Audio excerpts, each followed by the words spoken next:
রামিসার বাবা বিচার চান না, এ বিষয়ে আমাদের বক্তব্য কি? আমরা বলেছিলাম এর একমাত্র জবাব হবে তাকে সেই আস্থার জায়গা ফিরিয়ে দেওয়া। মাননীয় স্পিকার, আপনাকে ধন্যবাদ।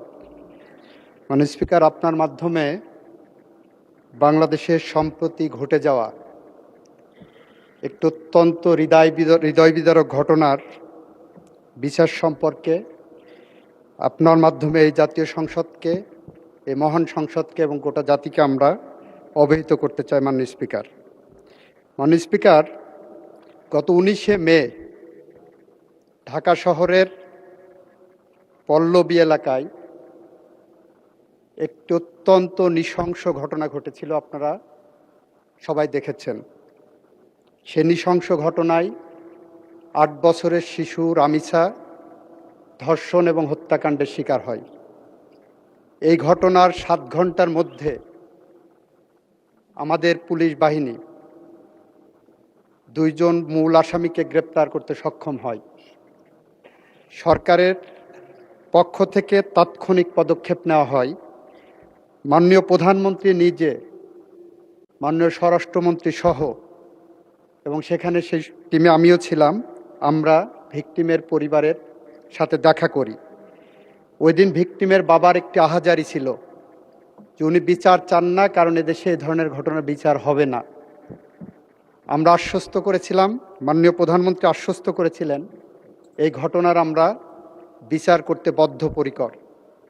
মাননীয় স্পিকার, আপনার মাধ্যমে এই মহান সংসদকে জানাতে চাই, আমাদের পুলিশ বাহিনী 5 দিনের মাথায় সুষ্ঠু তদন্ত করে এই ঘটনার পুলিশ প্রতিবেদন দাখিল করেছিলেন 24 তারিখ ঈদের আগে দুপুর 12টার সময়।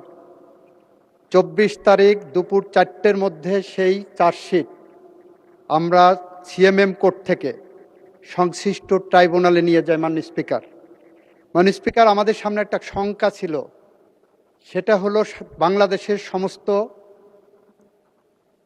আদালতগুলো 1 জুন থেকে, নিম্ন আদালত ম্যাজিস্ট্রেসি বাদ দিয়ে, নিম্ন আদালত 1 জুন থেকে 15 জুন পর্যন্ত গ্রীষ্মকালীন ছুটিতে যাওয়ার কথা।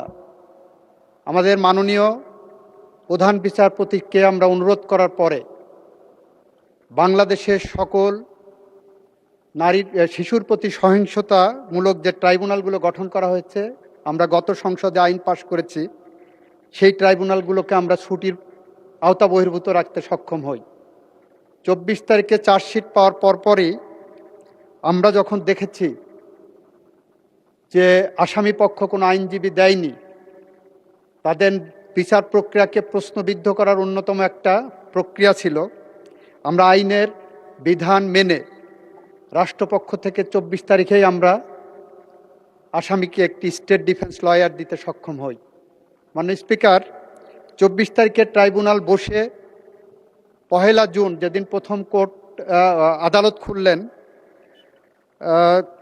রোজার ছুটির, ঈদের ছুটির পরে, 1 জুন চার্জ ফ্রেমিংয়ের জন্য রাখে।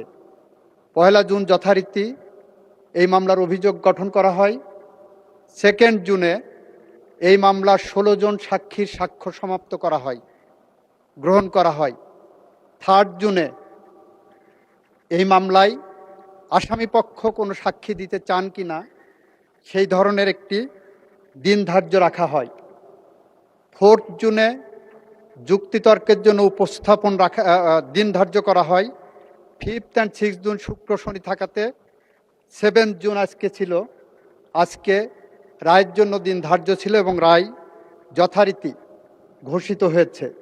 আমরা রাষ্ট্রপক্ষ থেকে, প্রসিকিউশনের পক্ষ থেকে সমস্ত সাক্ষ্য সুবাদ উপস্থাপন পূর্বক যে রায় প্রত্যাশা করেছিলাম, যে রায় প্রস্তাব করেছিলাম, যে রায় আদালতের কাছে প্রার্থনা করেছিলাম, আদালত সমস্ত সাক্ষ্য প্রমাণ আলোচনা করে 41 ঘন্টা পর্যন্ত, 41 মিনিট শুধুমাত্র তার পর্যালোচনা এবং আদেশের পাঠটা ঘোষণা করেছেন।